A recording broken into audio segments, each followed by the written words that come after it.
let's get into the show. Yes! Woo! This was one of the best shows that I have discovered through doing this podcast. Definitely. Oh my god.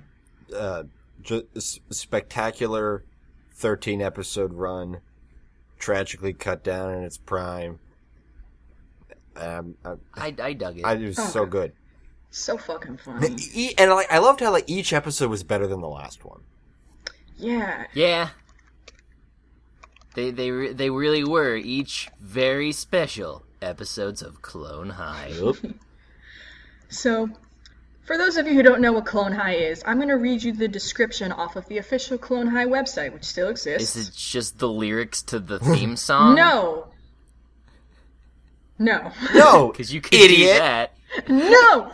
Have you heard the extended theme song? It's like 3 minutes long. What? Yeah, there's like another verse and like 2 choruses, and it's good. The chorus is actually like super aggrandizing.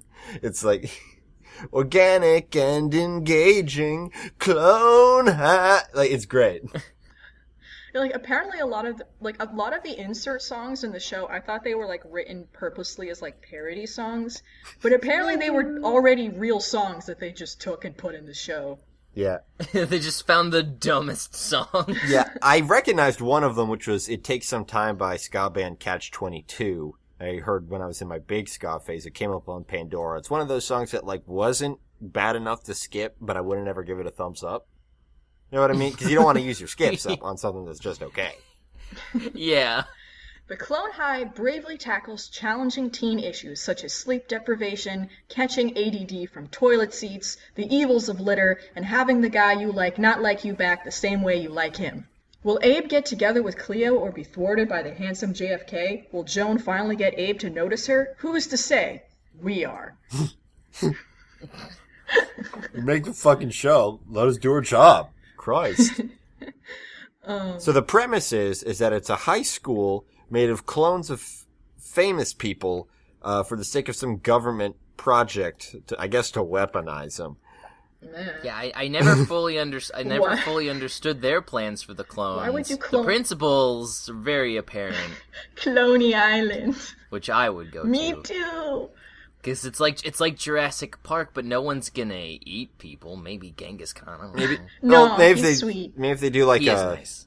the Boston Strangler or somebody. Why would you clone Gandhi, though? Or Buddha? Or Jesus? I don't know. Yeah, so they're all these clones of famous peeps. Who all have trouble living up to the legacies of their originals. So we got Abe Lincoln as our main character, best friend Gandhi, other best friend Joan of Arc, and then the 2 popular kids, JFK and Cleopatra. And the show is set up as like a parody of like teen drama shows like Degrassi and Dawson's Creek and like Beverly Hills 90210 and all that lovely stuff. Shows no one's thought about in like forever. But it still works. I don't know. It's cultural osmosis. I've never watched any of those fucking shows, and I know what they do. Yeah, exactly. I've watched Moody's Point. The only thing I've watched is Moody's Point, and even at the time, when I was like 9 or whatever, I didn't get that it was genre parody. I thought it was like a standard like teen drama, but just with funny stuff in it. Huh. Wow. I mean, I guess I wasn't that bright as a kid. I guess. So, Nicky, you've actually done a lot of research about this show. Why don't you lead the background development discussion? Well, one thing interesting about this show is that a lot of characters are voiced by Scrubs alumni. And a big part of that is that one of the producers on the show, other than Miller and Lord themselves, is... Not producer, creator. He's the third creator. Third creator is Bill Lawrence, creator of Scrubs. So, whoa. Yeah, Cleopatra is voiced by Krista Miller, who played Jordan on that show and is also Bill Lawrence's wife. Toots and George Washington Carver and a few other incidental characters are played by Donald Faison. I did notice that. And even Zach Braff, John C. McGinley, Sarah Chalk, and I can't remember Neil Flynn. Also did. I did hear a lot on Neil Flynn. Yeah. And Neil Flynn plays the janitor in this show.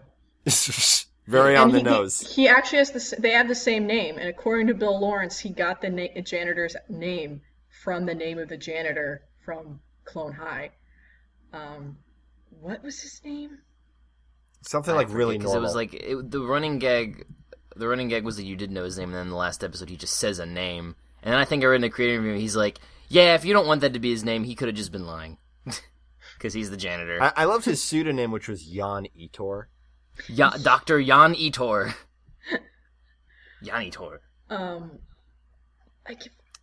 I just think that was kind of cute because it was the same actor and pretty much looked exactly like the janitor from Scrubs. Glenn Matthews. Actually, in 2011, Bill Lawrence confirmed that the janitor was telling his truth when he revealed his name as Glenn Matthews. Yeah. Dang. Yep. You ruined it. Ruined it almost as bad as the 9th season. No, man, it connects it to Clone High. It's cool. You could even say the origin for the janitor in Scrubs comes from the Clone High janitor. That's why he's so crazy. He went insane being a janitor at a high school full of clones. And losing his son. He doesn't believe in the moon. He thinks it's the back of the sun. And Zach Braff, I believe, played Paul Revere. He played Paul Revere. John C. McGinley played the trucker. What was it? Doug Prep Course. Something. That was John. Oh, yeah. That's so good.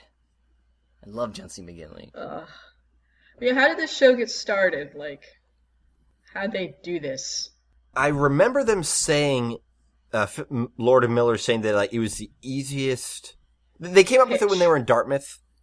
They were in college in the 90s, and they pitched it to Fox, who passed on it, and then it was purchased by MTV.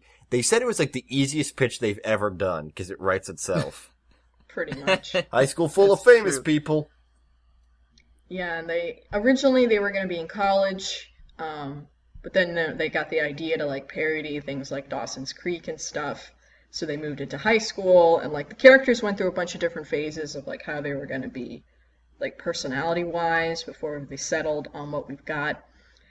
One thing is they were sort of limited in what characters they could use, because a lot of these famous people have estates that would get upset if you likeness rights. Shoot. Yeah. It cites here Einstein and Marilyn Monroe. Now Marilyn Monroe had a brief thing in the first episode, but she wasn't a character. No. Yeah. So that's why a lot of them are old ass people. Yeah. And then you can't trademark getting your skirt uplifted by a vent. Ha. Yeah. I mean, I think that the most contemporary person was JFK, who definitely probably. I think I'm surprised no one was upset by that. I think if you become president, you lose all rights to your likeness. That might be on the book somewhere. Probably not though, because that's stupid. And the thing that interested me the most about the show, production-wise, was the art style. And I was like, man, did, Craig McCracken or Gendy or somebody work on the show? But actually, no. They just based it off of McCracken and Gendy's style. I don't know. I could definitely tell. I mean, it was. I mean, it's. When I first saw images of the show, I think the first thing I ever saw of the show was a GIF set or a single GIF on Tumblr of everybody doing that shrug, that signature Clone High, two hands directly in front of your face shrug. And I thought it was from Total Drama. Yeah, that's what I was going to say. It's very Total Drama. And I think some people were involved in Clone High that want to do Total Drama. But some of those backgrounds are totally Powerpuff Girls. I actually didn't love, it was... I think their budget, animation-wise, or the way it was directed, might not have been as great as it could have been. Did anyone They actually said that. They said that our budget was chicken shit, so we focused more on the writing, and a lot of the times the animation was just there to get the writing across. Yeah. Did either of you notice all the continuity errors in the scenes? I don't have an eye for that. There was, I don't either. That's how apparent I thought. I was like, oh, I'm noticing these. They'd be sitting, I'm pretty sure at one point they were sitting down at the cafeteria, and then the scene that was written, the next part of the scene was somebody, something, a standing action. So then it just cuts like pans back out, and they're just standing up against a wall, which had no real distinction between the wall and the floor. So sometimes they just look like they're floating. Well, they recycle a lot of cells, and Chris Miller explained that like we like snappy pose to pose animation, more reason for comic timing than anything else. So like their animation style was like purely for the sake of like comedy bits to like complement the writing, and not so much like, oh, let's, like they said, we never want the viewer to be paying attention to the animation because it's there to serve the jokes in the story. We strip out extraneous movements because we don't want to draw your eye to anything that's not part of the joke. Gandhi, out of all the characters, is the most animated characters. He required twice as many storyboard poses as any other character on the show. At 18.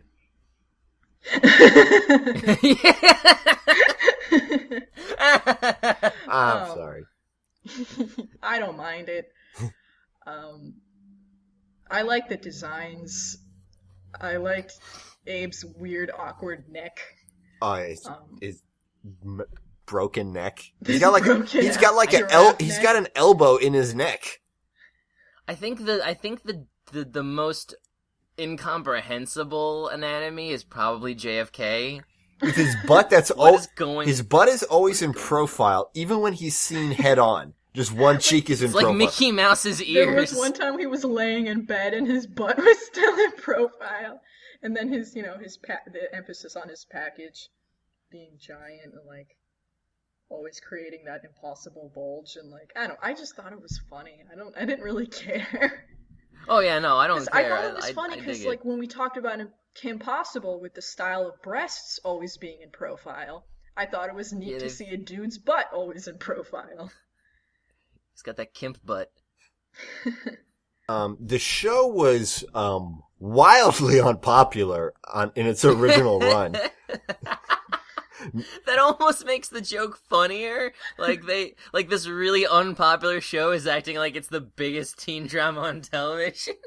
Yeah, no one is watching it. Yeah, nobody watched it. And it was canceled during its first season. The last couple episodes did not air originally. And there were two factors to that. One, the unpopularity. Two, controversy in India over the depiction of Gandhi. It was don't air it there. Yeah, it was a pretty big thing. And which I bet at the time was weird because they were protesting a show that nobody was watching. Right. Yeah, so the story of that is that at the time, Maxim, the magazine, had this really terrible picture of Gandhi being beaten up by some guy. And of course, India was like outraged. So what happened was in Googling that image, or researching that image, Indians found out about this show. So it was kind of completely unrelated.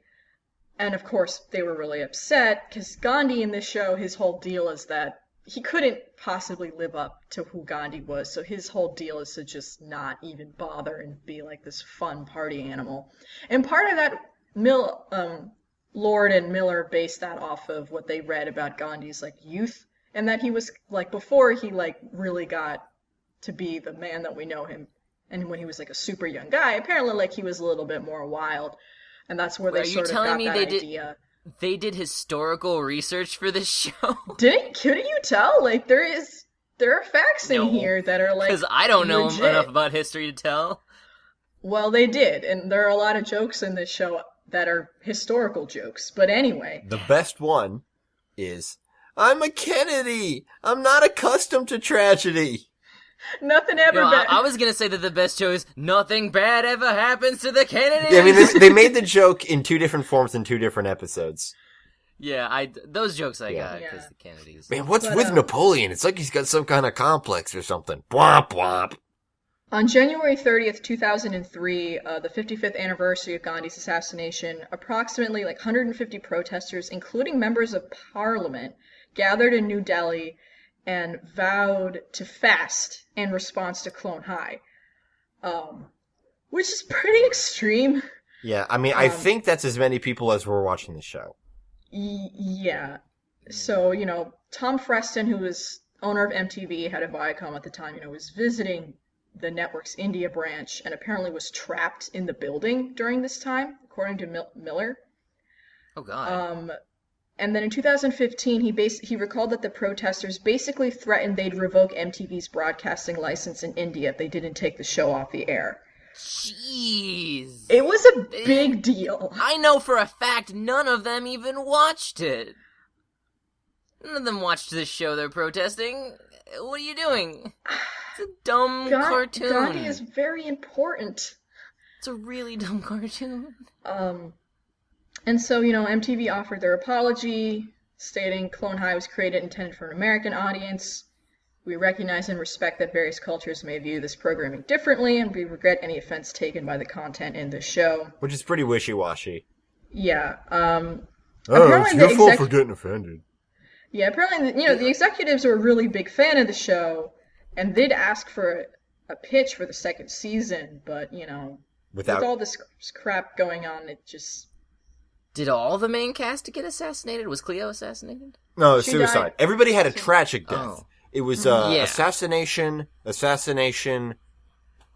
at the stake. Public execution, assassination, suicide. Yeah. Weasley. But like I was saying about Gandhi, and they're like, okay, if we had a second pitch, we'd have to change Gandhi's character. So one of their ideas was like, okay, what if they have we have this dramatic story where Gandhi realizes that the whole time he wasn't the clone of Gandhi, but a clone of Gary Coleman. Say what? There it is. But it didn't really work out. But that's still one of their ideas. It could. And then their other idea was we'll just have Gandhi missing and nobody will say anything about it. And that'll be the joke. They could have moments where it cuts to empty scenery where Gandhi would say something and then people could start laughing. Yeah. Just completely cut him. There's a Gandhi-shaped etching in the film reel. Yeah. Somebody went through with a quarter and manually edited him out of every scene. And the other idea they had was that Gandhi somehow sacrificed himself in the meat locker to save his friends. So they have ideas if they ever bring the show back to deal with the Gandhi problem.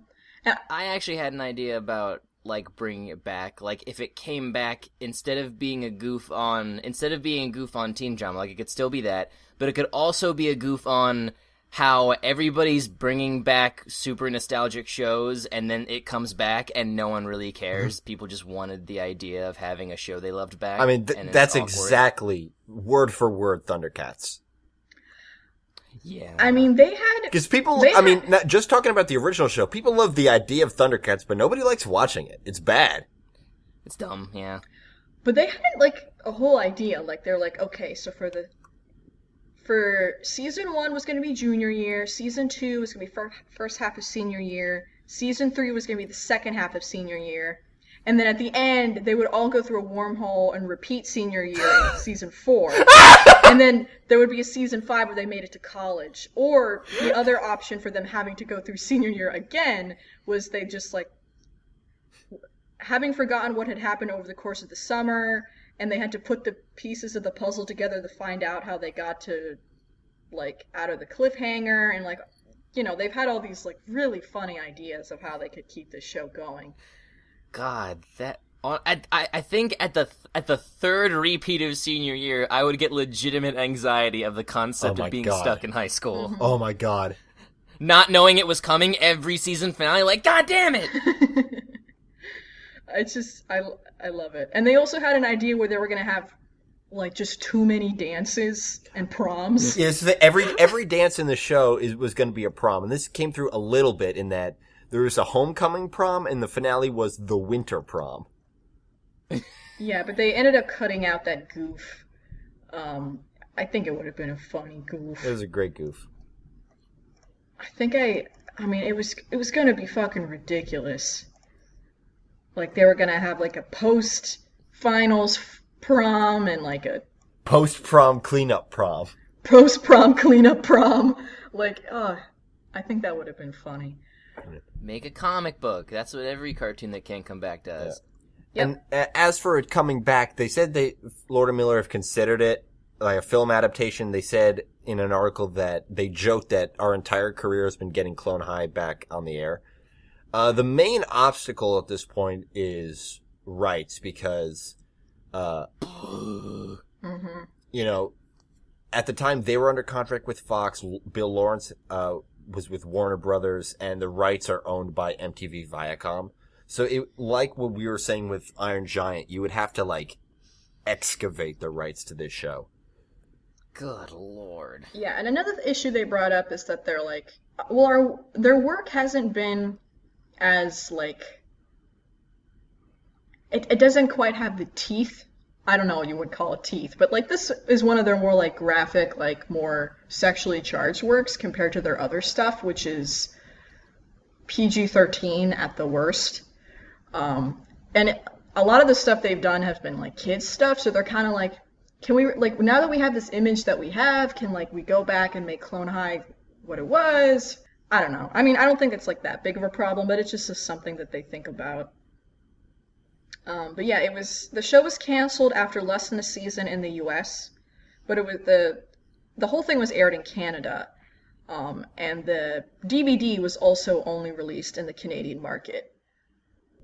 Which I think is also Region 1, so you could buy it and it'll play on your DVD player. Yeah, but it's out of print. Okay. Does it have, like, commentary? I don't know. If it has commentary, I will pay too much money. That would be pretty great. I mean, the website has some fun extra goofs on there that weren't in the show. You can still watch it on Teletoon. Apparently it still airs Saturdays and Sundays at 10:30 p.m. and repeats at 2:30 a.m. So you can still watch reruns on Canadian TV. That's pretty crazy. Yeah. This show has way more tangled web of history than anybody at a glance would assume it has. I think you mentioned, comparing this to Lord and Miller's other stuff, and I think it's really interesting as a fossil in their style. I haven't seen all their stuff. I haven't seen either the Cloudy with a Chance of Meatballs movies, and I haven't seen 22 Jump Street. And I didn't finish Last Man on Earth because, as I said at the top of the show, I didn't like it. But what you can say with Cloudy with a Chance of Meatballs, Lego Movie, and 21 Jump Street is that they take a premise for a movie that's stupid. Something that you shouldn't be able to make a movie out of. And then they make a great movie out of it. Yeah. Yeah. So, okay. Yeah. So the first one was a, 14-page children's book about nothing. Then a revival of an 80s show that nobody remembers. Except for diehard Johnny Depp fans. Except for your friend who's a diehard Johnny Depp fan. Then. And then, like, the Lego Movie, which is self-explanatory. I actually learned about 21 Jump Street from the Cheat song. Well, that's where I first heard it, too. I didn't know what it was. I thought it was, like, maybe a place. But yeah. Can you believe that Tooch made a Homestar Runner reference that I didn't? Ha. Well, I heard you not, and I was like, fuck, I gotta jump in. I gotta freaking alley-oop. For me, it's like, it was, like, too obvious. It's too shallow of a cut. Because I'm horrible about it. That's very true, now that I think about it. They've, like, admitted that, like, most of their jokes are just from 22 Jump Street are just ripped straight from Clone High, so that would be kind of interesting to see. Oh, really? Now I gotta watch. Yeah. Then I gotta watch 21 Jump Street first. Yeah, it's really good. It's funny. I've heard a lot of good things. Yeah. I have seen both Cloudy with the Chances, though. They're both good. And we'll do an episode about both of them at the same time, eventually. Definitely. Yeah. So this show is less about like bad premise, good product, and more an actually pretty solid premise, which is going for more of a genre parody. And it's not bad genre, good product. Yeah, it's not as there's not as much meta humor. Like a lot of 21 Jump Street, a lot of the joke is that we made this movie, which. If they took that attitude, that could save Pixels. They won't. It'll be an awful movie. No, but like it's objectively bad. But if these two, like, there are so many things where, like, what Lord and Miller could have pulled off, this first live action Scooby Doo movie as written. They could have made that work. They definitely could. They could have, because it's almost with a little bit more push. It could have absolutely with been more tonal this thing that they do. consistency and a cast and crew that gave a shit. They could have made that twist at the end where the villain is Scrappy Doo. They could have made that work unbelievably. Yeah. Yeah, I think they could have. I didn't mind Scrappy-Doo was being the villain. I still think they were too mean to Scrap. That movie was the first time I found out that other people didn't like Scrappy-Doo. And I was a baby child. I was like, why are they being so mean to Scrappy? Aw, Tooch baby. Yeah, with a different, Be mean to Flim Flam. with a different approach, that could have been brilliant, but that movie just didn't have anything going for it. But, so this show... I like Flim Flam, too. This show, again, I guess part of the joke is that we're actually making this. But it does feel, you can see the tonal through line, but it is pretty tonally different from their other stuff I've seen. Because it's their first stuff, they evolved. Yeah. They evolved as a two-bodied person. They were born 2 months apart. They are the same human being. If they ever break up, like, man. God. Or maybe then we'll just have double the Lord and Miller, but just one of them. But they're the same, so it's just like they're doing double now. I don't know. Maybe they'll still help each other out. I don't know. Because it's like when Lauren Faust went on to do Ponies, they're married and live together, so Craig McCracken still helped her out and gave her still developing tips. It's like, hey, look at this doodle of a horse. What do you think? So how should we proceed from here? It's a very short show, so... Yeah, Nina and I watched it in a day. Yeah, I watched it in a day's worth of time. It was a glorious day. Here's a brief thing. You know what was the craziest cameo in this show? The first episode, Gandhi's remaining kidney, who delivers 3 words, was voiced by Michael J. Fox. What? I miss Yeah, him. Michael J. Fox was... I'm not even Gandhi's gonna Gandhi that one. That is legitimately me going, what? Good lord. That episode also had Andy Dick as Van Gogh. Oh, is Andy Dick Van Gogh? Oh, I don't care.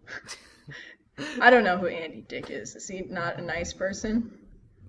His name matches him. Oh, okay. Well, fuck him, I guess. I'll jump on your horse. I'm glad you don't know who he is. I'm glad that he's not relevant. Apparently, there's a picture of him here with a cutout of Tom Green, who's also in the show. And I can tell from this episode, which is my only exposure to Tom Green, that he sucks. Yeah. Yeah, I think he might be a little cooler than Andy Dick, but that's not saying. I mean, the joke with Tom Green's guest was, this is the guy's bit. Yeah, that's what he did. This sucks and it's real. Yep. So what this show did is that with each episode... I'm sorry, I just wanted to, since we brought up Tom Green, they described him in the website as Basic Cable's Tom Green guest stars as ADD's most famous victim, Tom Green. Basic Cable. Yes. I mean, yeah. Yeah. So each episode of this show was basically on the surface, a typical teen drama plot pushed through the stupidity and the absurdity of the show's inherent premise. And it's something that they got better at. A lot of early criticism on the show is especially the first episode, this is just a standard teen drama comedy thing, but everybody's kind of arbitrarily clones of people, and then they got better at utilizing it. But earlier it was just set dressing. So we got, they gotta buy beer for a potty, or you gotta run for school president, or somebody has a misunderstood disease. A film festival, a homecoming game, all this stuff. Yeah. I really liked, Marilyn Manson, though. Yeah, he was probably my favorite. Well, I guess we learned that. I just thought it was fun. Yeah. I don't know. My favorite episode was the rock opera. But the reason it's my favorite because, so it was a rock opera musical where they got Jack Black as the villain, That's what the Powerpuff Girls wanted to do in See Me, Feel Me, Know Me like 2 years later, but Jack Black was too famous to do it. So, and then that episode never even aired anyway. It wasn't that great. I didn't like any of that. Well, see, here's the thing about that. The See Me, Feel Me, Know Me is like, there's no goof to that. They're playing it completely straight, and that's part of why it doesn't work.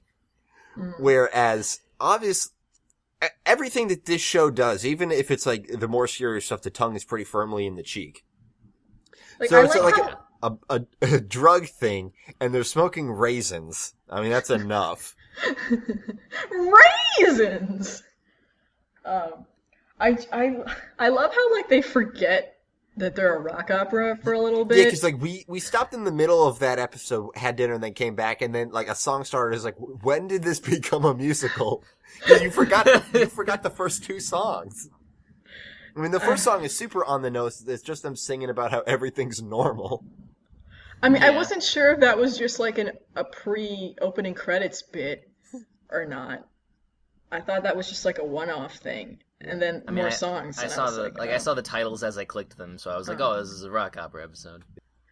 The thing that makes the rock opera one work is that the songs are actually pretty good.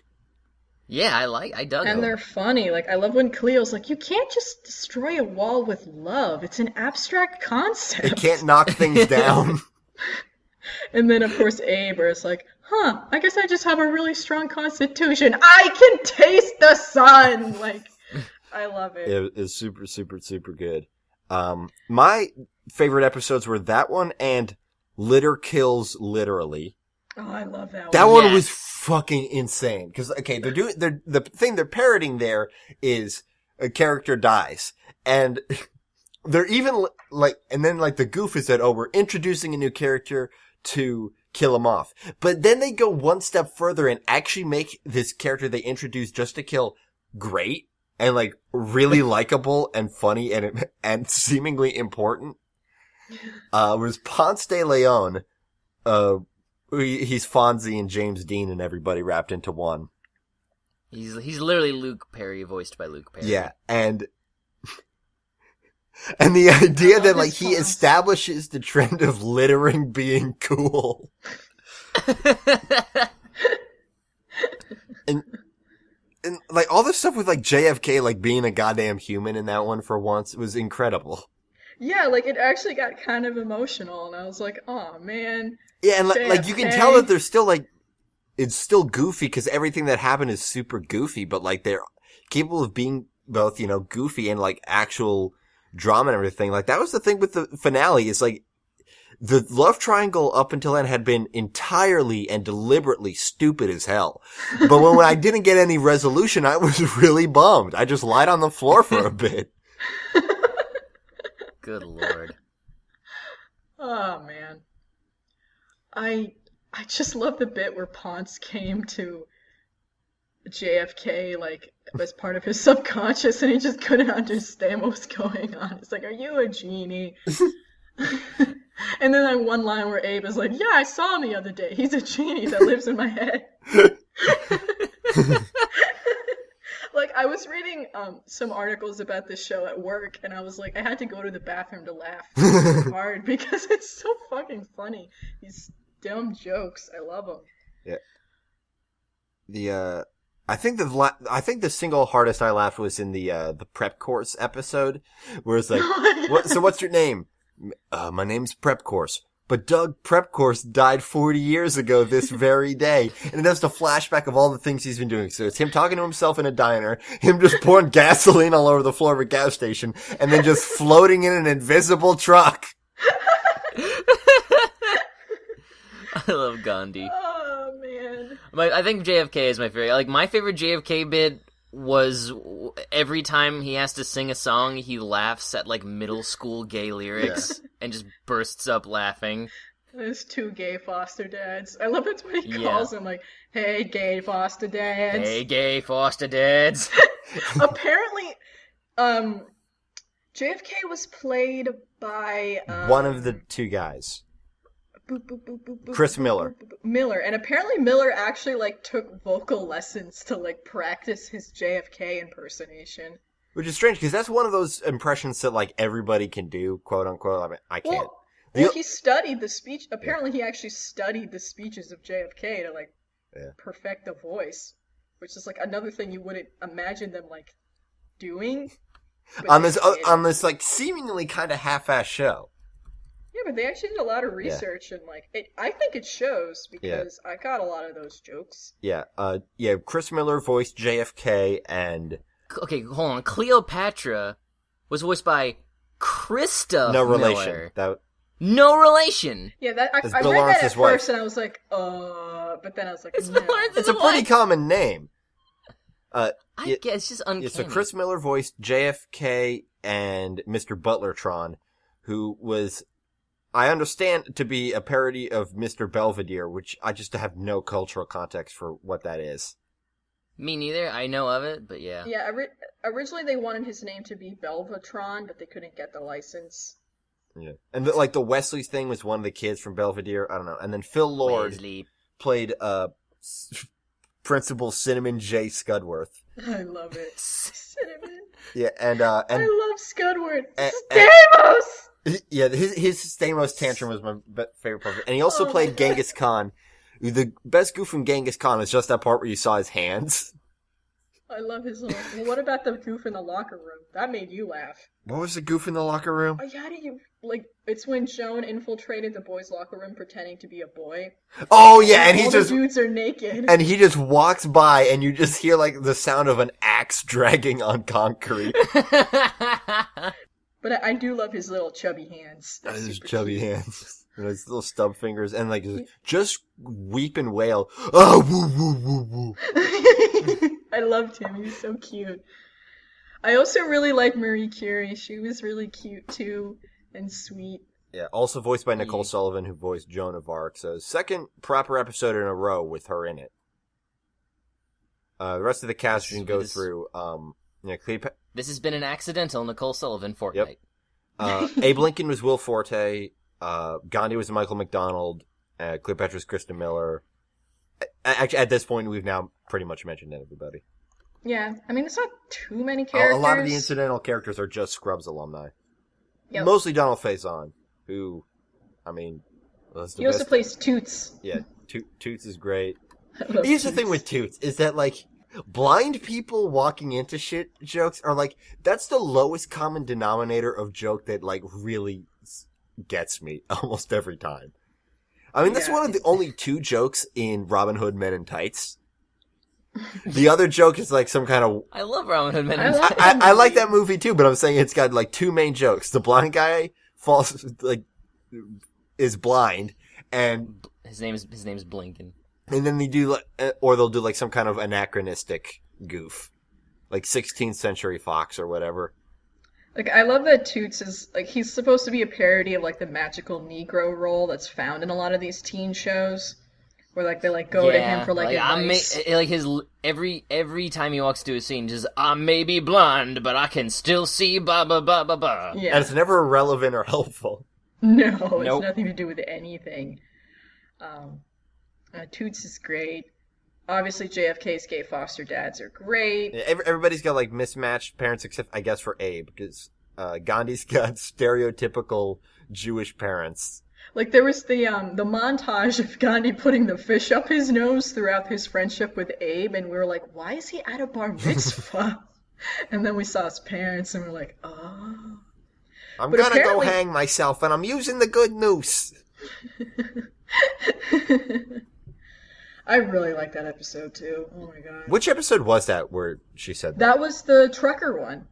Oh, yeah. Because Gandhi's like, I'm going to be a trucker. And his dad is like, I have no son! And he's like doing the rip his heart thing out with his jacket. And it's like... and then Cleopatra's mom is like... drunk and kind of abusive. What is that?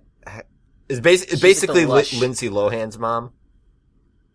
I was going to say Helga Pataghi's mom. She's more, like, aggressive, I think. Yeah. Yeah, no, totally. She doesn't have a name. She's just Cleo's drunk mom, foster mom. Like, that's her deal. And she dates Toots, apparently. And they're into the kinky shit. That was fun to find out. I'm sure.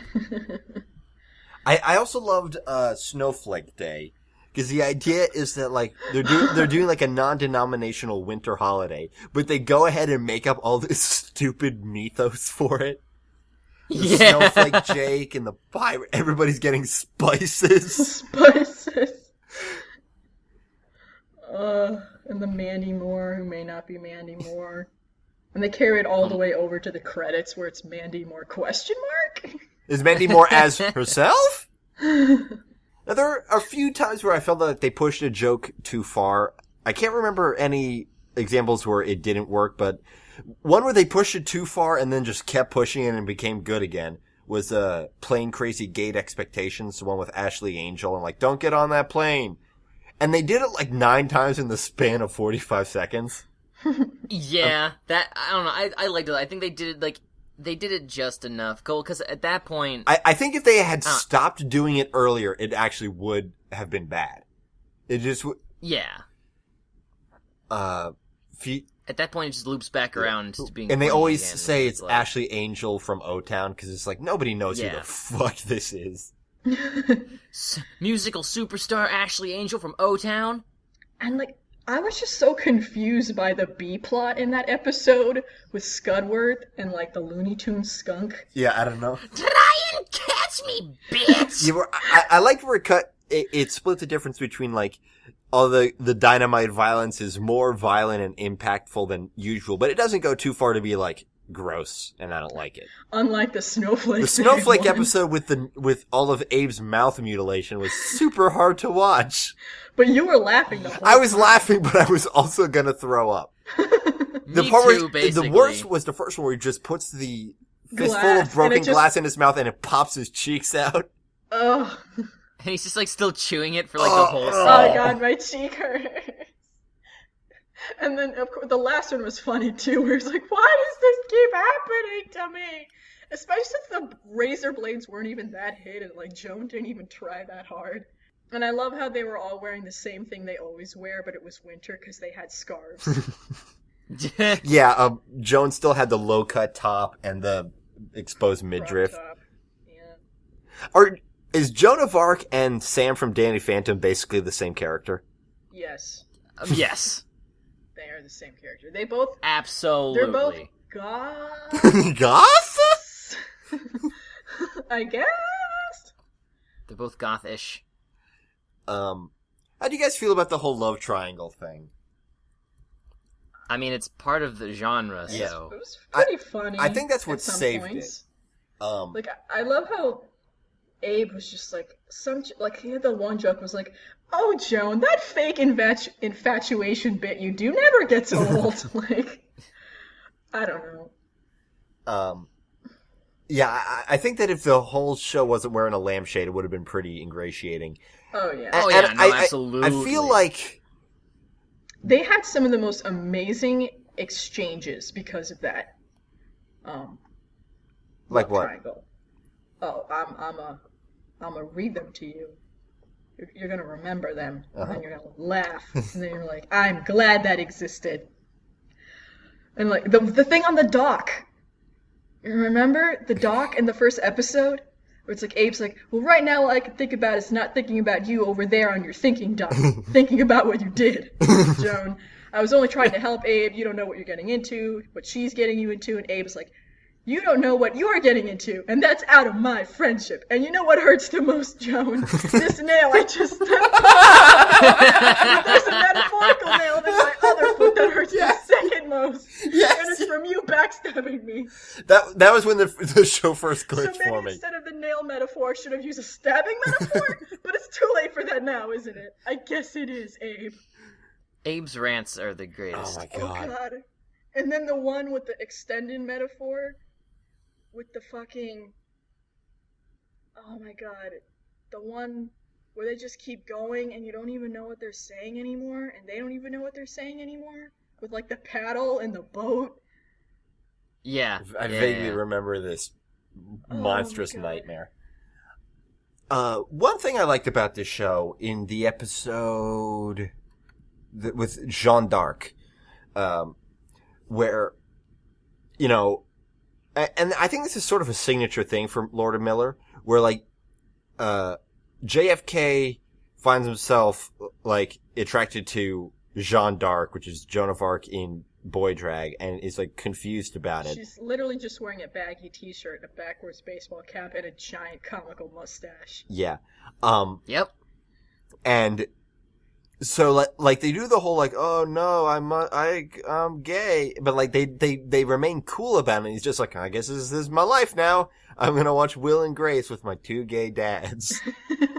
And, like, I feel like Nina and I watched all the bonus the deleted scenes from 21 Jump Street, and it's like most of the cut scenes is just them being like, this wasn't cool. We went too far with this. Let's be cool and cut this. Yeah, pretty much.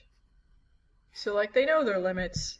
But, I mean, that was, like, interesting, because, like, part of, like, JFK's character was, like, I guess he was, like, trying to overcompensate for his 2 gay dads, and, like, he had a very skewed perspective of who JFK was as a macho womanizing stud who conquered the moon.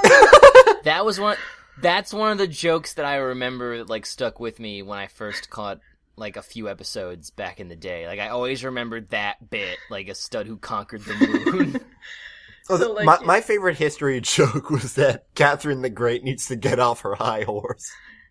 Catherine the Great, more like Catherine the So-So. There's that one too. I also really like that bit where they're at the grassy knoll. The grassy knoll, like it's like a 1950s malt shop or some bullshit. And you know, it's the episode where they're doing the election, and Abe was like, I don't know why, but there's just something about being the president that doesn't appeal to me. It makes me nervous. I just don't know why. There's like a photo of his assassination right A really graphic one of like all his brains going everywhere. And Joan is just like, Lord. And the premise is like pretty impossible too, because like so many of the people that were cloned don't even like have DNA anymore. Especially like Joan, because they like really went overboard when they burned her. I believe they burned her once and then reburned her ashes twice and then threw them in a river. So like, oh, Jesus Christ. I don't think you're going to get those. And that was one thing about Joan that I was like kind of weirded out by in the very beginning, because I could definitely see how all the other characters were clones of their original versions, but like Joan, I just didn't really see it at all. I was like, how is she Joan of Arc? She just seems kind of like arbitrarily Joan of Arc, until the episode where she started hearing the voices, but that was the only one, and it ended up being a goof. But yeah, she was kind of the only one in the main cast where like, I don't know, I didn't really see it or get it at all. Yeah, it wasn't pushed as far, and there were some times when I felt like Joan's writing was kind of weird. Like, I mean, Nicole Sullivan always brought the heat with whatever she was given, but I felt like they didn't nail her. No, I don't really know how to don't think explain so. it. No. I mean, Yeah, like, no, 'cause, Cleopatra like, they did because she was a much simpler character. Yeah. They had to. I feel like they made the decision, like, you know, the trope of character that she was took precedence over her, like, over making her some sort of original personality. Like, Yeah. it was like her thing with Abe was overly prioritized, I think. Yeah. Like, it was never not about Abe, which I guess, like, you could say is part of the joke, but also, like, That one, yeah, it seems like a stretch do to other me. stuff. Yeah, it was a little... do other stuff. It could have been more fun stuff. I mean, the makeovers were great. Yeah. Makeover, makeover, makeover, makeover. That was another joke, like the airport one, where it was almost done too much. No, it wasn't. It was perfect and beautiful every time. I loved it. Okay.